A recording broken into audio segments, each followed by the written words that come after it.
Today's Spotlight is brought to you in part by presenting sponsor, Busey Bank. Busey, your dream, our promise. Welcome to Spotlight. I'm your host, Jane Wernette, and today I'm joined by three local nonprofits, the Inside Out Club, CASA of River Valley, and Normal Moments.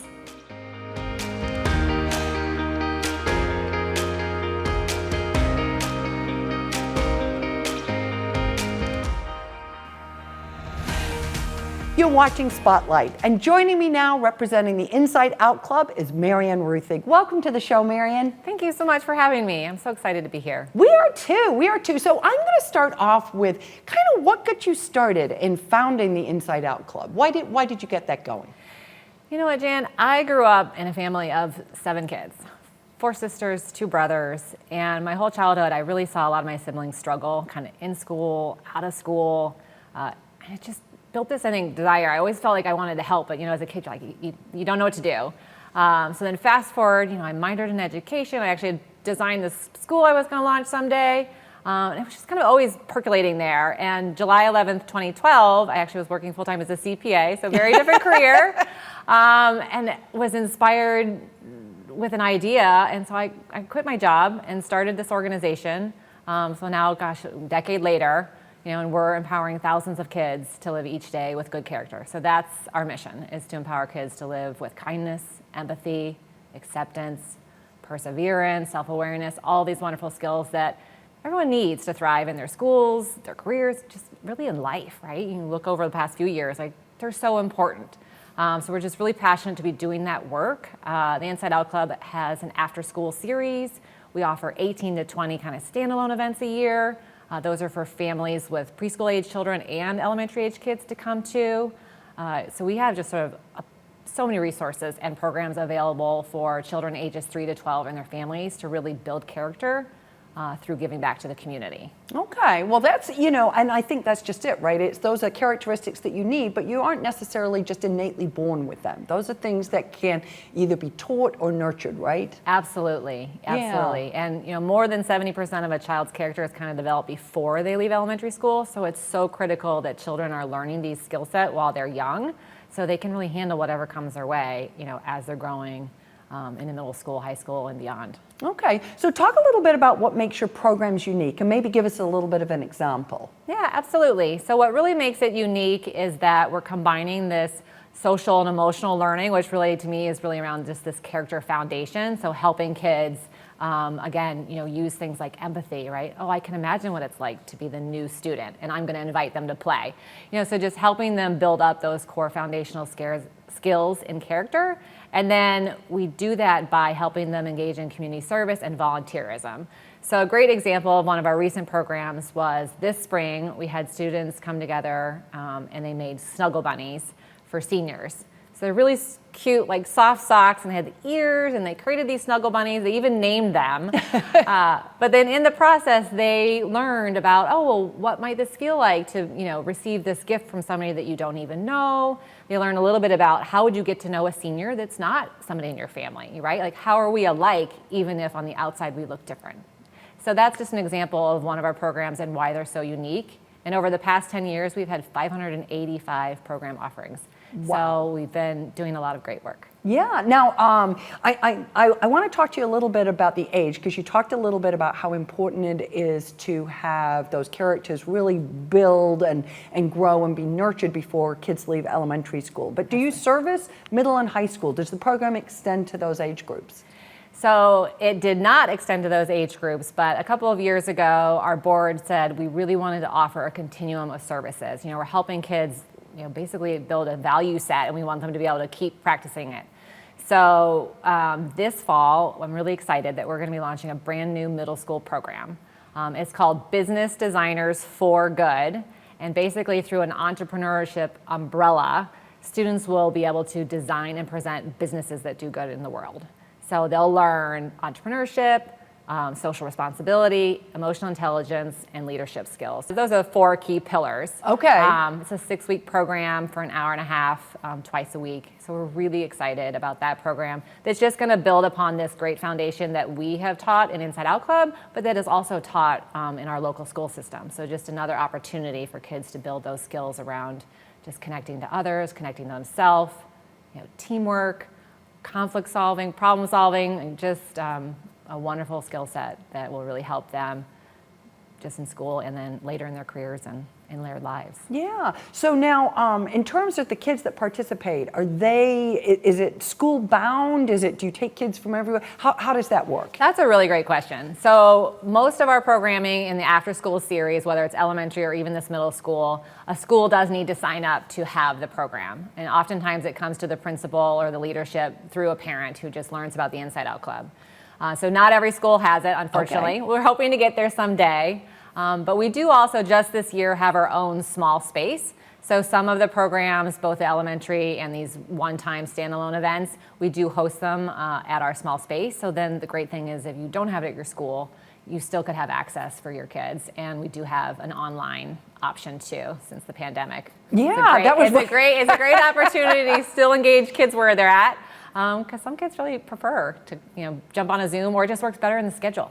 Sure, absolutely. Well, and I think and you and I spoke about that a couple of years ago, that really has been one of the sort of bright spots of pivoting through the pandemic, as you learn new pieces that can fit into what you were already doing. Absolutely. Yeah. So now, okay, you've got events coming up, and you mentioned the small space. Where you want to let us know where that is?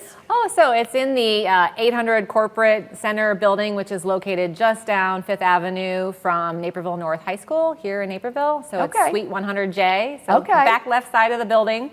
So that's our new and mighty little space. It also is where we engage our volunteers in supply sorting and just prepping for different events and things like that. Nice to have some place to come together, right? Yes, and it's great to get it out of my basement. Yes, absolutely. That's part of the scaling up process, right? Now, in terms of events coming up, Marion, what have you got going? So on Sunday, September 25th, we have our Fall Family 5K. So we've been doing this event, every year except for the pandemic year for probably about 8-9 years. And it's just a wonderful community event. It's for all ages. You can walk, run, strollers. We have a little kid fun run afterwards.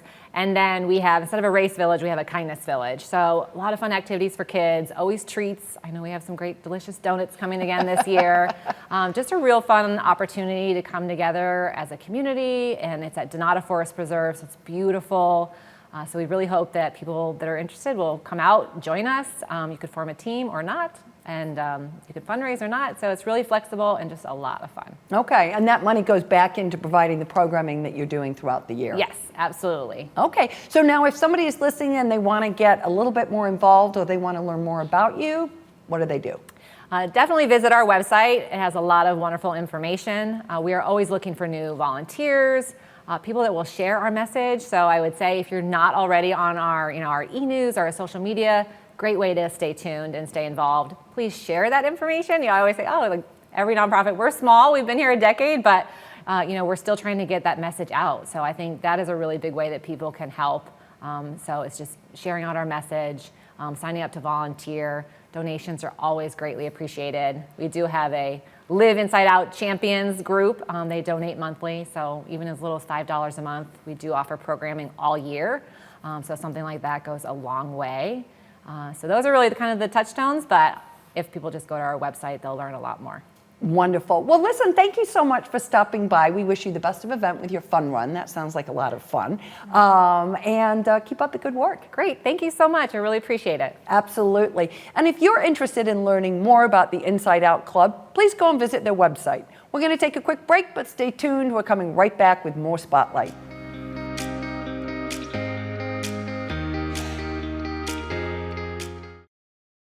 Since Busey Bank first opened our doors in 1868, we have built upon a tradition of close relationships and broad financial capabilities. Our experienced team provides the highest level of personalized service to ensure we accomplish your goals, simplifying your wealth management and business lending needs and ensuring a legacy for generations. Building business, growing wealth since 1868. Member FDIC. The Naperville Police Department needs your help to solve crime and bring offenders to justice. When you submit tips to Naperville Crime Stoppers, you help keep our city one of the safest in the nation.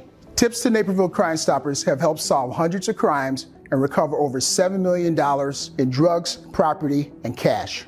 Remember, tipsters remain anonymous and receive cash rewards up to $1,000 if their tips lead to an arrest. Call the tip line at 630-420-6006.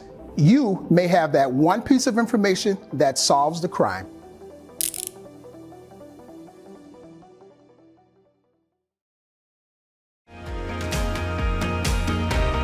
If you're just tuning in, you're watching Spotlight. I'm your host, Jane Wernette, and joining me now from CASA of River Valley is Marion Pennington. Welcome to the show, Megan. Thank you for having CASA on to talk about our organization. You're absolutely welcome. So let's start right out with that. Who is CASA? Absolutely. Well, CASA stands for Court Appointed Special Advocate. So CASA of River Valley is under Illinois CASA, which is under the branch of National CASA, but we are our own separate nonprofit organization. Our River Valley constitutes the Will and Grundy County areas. So that's our jurisdiction for the families and the children that we work with. Okay, so tell us a little bit about what CASA does. A court-appointed special advocate, is that Correct. right? Okay, so what do you do? So a court-appointed special advocate are actually volunteers in our local communities that we bring on to CASA. They undergo extensive training. It's a 33-hour training course, actually, that's completed within about a 2-week period. And they are assigned to abused and neglected children that have entered the foster care system in Will and Grundy County in Illinois.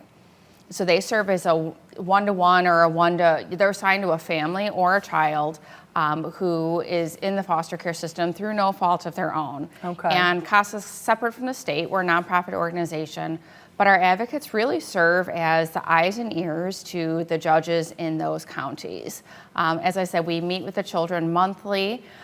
We advocate for their best interests. We look out for their physical, their emotional, their social, their intellectual needs. Okay, so it's really a little bit like having a guardian angel in the system that's independent just for that child, is that right? Well, it's kind of funny that you said guardian angel because we're actually the guardian ad litem that is appointed by the state. Ah, okay. And again, we do work with the families. We work closely with the biological parents, foster parents, but our main priority is on the child and what serves their best interest. Okay, so who do you serve? So we serve, as I mentioned, abused and neglected children in Will and Grundy counties, ranging from the age of 0 to 21. Currently, I think in fiscal year 2021, we served 401 children in those two counties. And what's sad is that our numbers have drastically increased since prior to the pandemic. Before the pandemic, we were serving approximately 85% of children in need in Will County. We had just launched our services in Grundy County. Because of this pandemic, we've had an increase of almost 59% since prior to March 2022 of children coming into foster care in the state. Oh my gosh. Yes, so our numbers have actually, whereas before we were previously serving 85% of children, we're now down to about 73%. Okay, now talk about, Megan, what is driving that? There's a lot of factors that are driving that. Most of us are aware that there is a mental health crisis, and it's everything that goes along with that. It's mental health, it's lack of employment, a lot of substance abuse, a lot of domestic violence, and 96% of the families that we serve are considered to be low income. Okay, and this is so the children are being put into that foster care system, and then you're stepping in as a guardian ad litem to support them throughout the process. Correct. So usually when a CASA is appointed to a child, on average it tends to be about 2 years before a case closes, whether that's reunification with the parents or a guardianship or adoption. And the purpose of CASA is to be there throughout that entire time period for that child. There's so much turnover with, the state between caseworkers and different counselors coming in and out of the child's life and, all sorts of different people coming in and out. And their CASA, their advocate, is the person that they can rely on. We do ask our advocates to commit to a 2-year time period so that they can remain the person for that child that we're serving. Okay, yeah, I mean, I think that consistency, I mean, we talk about that no matter what your situation is with a child, consistency is so critical, right? Correct. Yeah. So as in terms of what CASA does, you talked about volunteers that do that. Any special training required? I mean, other than the training that you're doing, could anybody come in and volunteer to serve as a court-appointed advocate? Absolutely. We have a range of advocates from all sorts of different backgrounds. We are always looking for people that are bilingual. We do have a high Spanish-speaking population, and we are looking for advocates that can, be able to communicate freely and easily with these families. But we have everybody from stay-at-home moms to retirees to, working people. We also have, a range of nurses and teachers and counselors, but really, we just ask you to have a heart for the kids in the situation that they are in and to be committed to making their lives a little bit easier, to be the voice for that child. Our advocates, they do go through our 33-hour training program, which sounds like a lot, but it really is not. It goes by very fast, and it's an excellent training program. As a volunteer advocate, we also offer continuing education units. We have book clubs, but our volunteers are very well trained to go out into the field. And again, we ask that they meet with the children or the child on their caseload for a visit at least once a month. But in addition to that, our volunteers are responsible for speaking with service providers. Let's say a biological parent, the child comes into care because there's domestic violence between the parents and substance abuse. The child may also have an IEP and be in need of counseling themselves. So our advocates are going to follow up on those services to present the information to the judge. We're going to determine, are the parents actually completing their services, and we'll follow up with that service provider. We'll be in communication with the child's teacher. We'll be in communication with the child's counselor to make sure that all of their needs are being met. So Megan, that's a lot of different aspects, really full 360 sort of a look to be sure that you're advocating on behalf of the child or the children, as you mentioned. How does someone go about getting involved with CASA? So the first thing you can do is go to our website. On our website, there's information about how to apply as a volunteer advocate. You can apply through there, and you'll be contacted by somebody. You'll have an interview set up, a background check will be completed, and then you will go through the training that I had mentioned, that 33 hours. I do have to say, Jane, though, we are in desperate need of volunteers to serve these children that are coming into care. Unfortunately, as I had mentioned, there's been a 59% increase. We're not able to serve all these children, and we have had to turn down cases. So there's a good percentage of children who are not getting the services of a CASA on their caseload because we just don't have enough volunteers to serve them. Yeah, I mean, and as you sort of talked about, I mean, navigating that system as an adult is challenging. Trying to navigate it as a small child with nobody really in your corner, very, very challenging, right? Correct. Well, and studies show that a child that has a CASA assigned to them will actually spend 8 fewer months in foster care than a child that does not have a CASA advocate assigned to their caseload. Wow. And there's actually a much higher chance of a child that does not have a CASA having their case returned back to the foster care system after it closes versus a child finding their forever home, whether it's with a family, their own biological family, or an adoptive family. So Megan, thank you so much for coming by and sharing so much good information about your program. Thank you, Jane, for the opportunity to speak about how the CASA volunteer advocates can continue to help the abused and neglected children that we serve in Will and Grundy counties. And if you're interested in learning more about how you can participate and help CASA of River Valley, please go and visit their website. Don't go away, we'll be right back after a few short messages.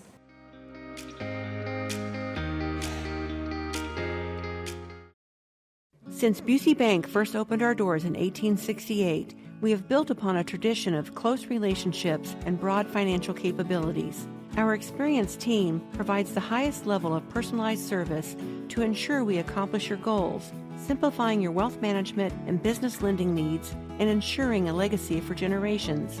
Building business, growing wealth since 1868. Member FDIC.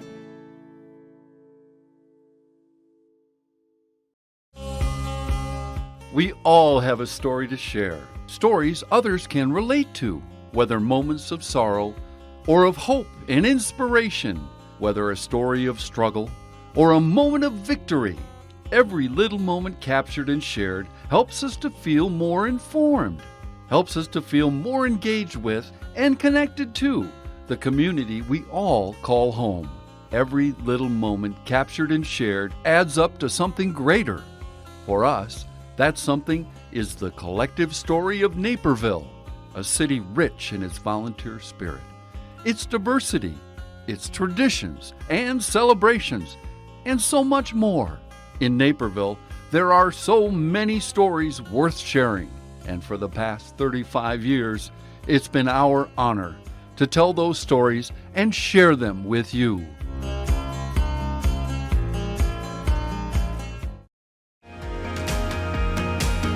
Welcome back to Spotlight. And joining me now from Normal Moments are Patricia and Katrena. So glad to have you both on the show. And Patricia, we've talked a lot over the years, but I'd love for you to just again remind our audience, what is Normal Moments?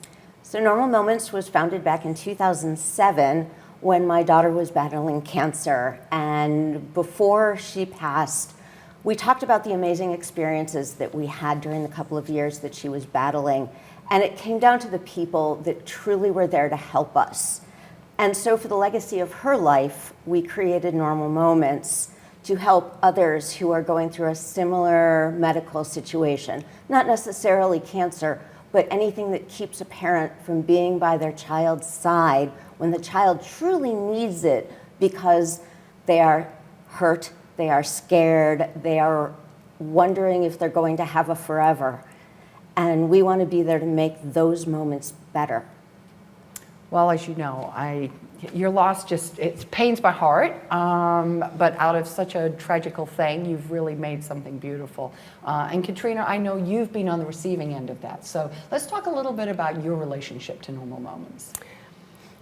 I remember reaching out to Patricia saying, I don't know if my family fits your organization, but I have 4 children and 3 with cerebral palsy.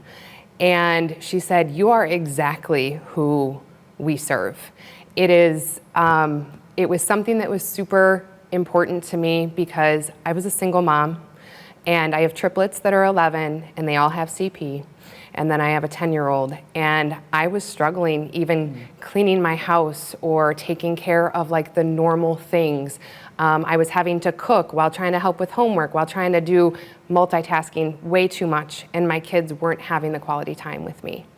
And so when their services came along, they helped with things like cleaning my house. A volunteer came into my house and helped me with cooking dinner so I could actually sit with my kids and be their mom instead of doing everything else. They just have provided so much love and support to my family that I couldn't be more grateful. A lot of good Christmases. And yes, they have also provided meals at Thanksgiving and at Christmas. They've also provided, they've adopted my children at Christmas time, and where I probably wouldn't have been able to give a Christmas, especially 3 years ago when I had cancer. I was struggling with my medical bills and everything else, and somebody adopted our family, and they just loved my kids and showered my kids with more than just gifts, but experiences and just memories that were good instead of bad. Yeah, wow, that's you've got to feel so proud of what you've been able to accomplish. I think my daughter would be very happy. Yeah. Absolutely, absolutely. And what I think when you talk about that, it's about bringing a community around a family in need, right? Mm-hmm. Absolutely. Yeah. Absolutely. COVID's been hard, right? We all know that. How has it impacted Normal Moments? So almost all of our children are medically fragile and therefore at extremely high risk for if they were to get COVID, whether they would survive it or at least end up in hospital for a lengthy time. So most of our volunteers were not going to risk interacting with the families for whom they volunteered. It's just a risk, and nobody wanted to be the one that might have passed it along no matter how well they were feeling that day. So we basically, we have to start over again to recruit volunteers, screen volunteers, place them with families. Our families For some things it was great. The people were working from home, so they could mow the lawn during their lunch break and didn't need our services for that. They had time to shovel the snow before going to a doctor's appointment, so they didn't need that as much. But now people are back in the offices, and some of the relationships we had with service providers lapsed. So we need to, once again, have volunteers who will help us to find new partnerships or reignite the ones that we had before. It's been really slow. We haven't had a fundraiser in well over 2 years, and since we have all of these variants still floating around, it's really hard to suggest that people come together for even an outdoor fundraiser when, again, we are representing such a medically complex community. Yeah, that's challenging, isn't it? It's very hard. So we are very grateful for the people who have continued to make donations throughout, but we could sure use the help of some more donors. Okay. Katrena, how has it been for you during the last 2 years? It has been hard. It's hard to be at home with, my son is a quadriplegic, and so he depends 100% on me. And without normal moments, it's been more of a struggle, for sure.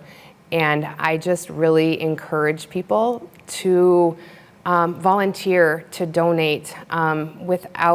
Without you, Patricia, like my kids would not remember Christmases so joyously.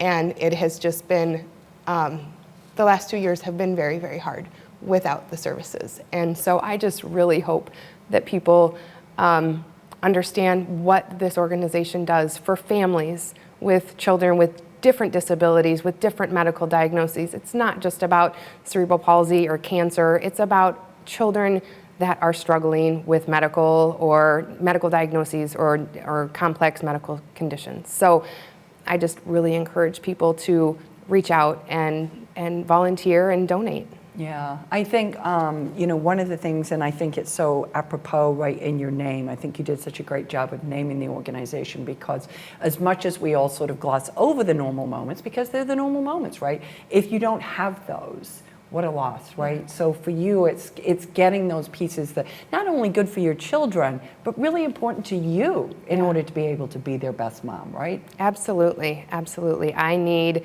to be their mom.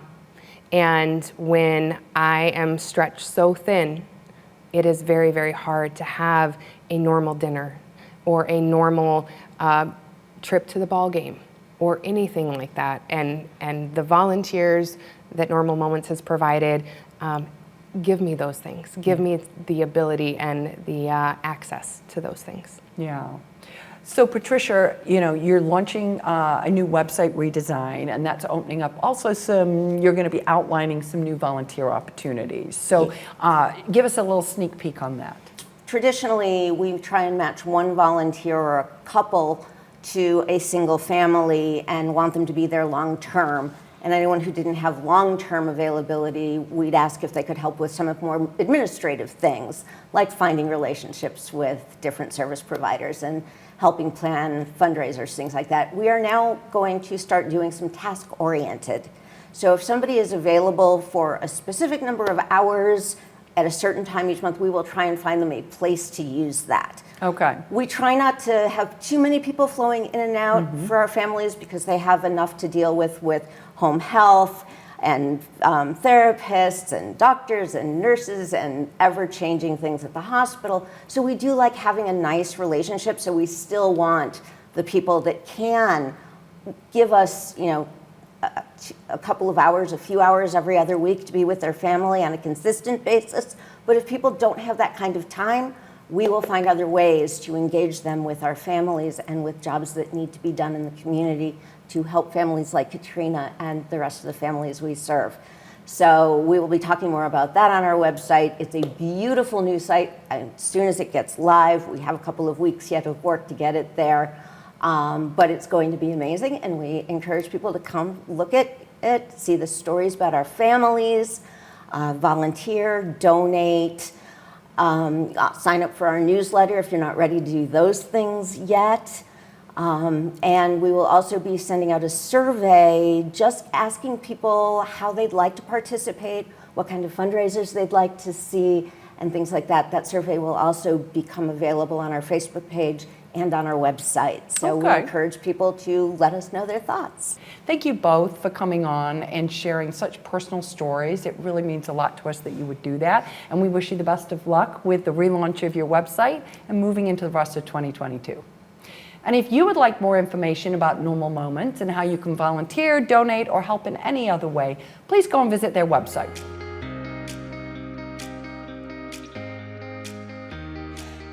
I'd like to thank all of my guests for joining us on Spotlight, and our friends at Busey Bank for their generous sponsorship of today's show. To learn more about the organizations featured on today's episode, please go and visit our website at nctv17.com. And to stay informed about what's happening in our community, sign up to receive our daily news update and like and follow us on Facebook. For Spotlight, I'm Jane Wernette. Thank you for watching. Today's Spotlight is brought to you in part by presenting sponsor, Busey Bank. Busey, your dream, our promise.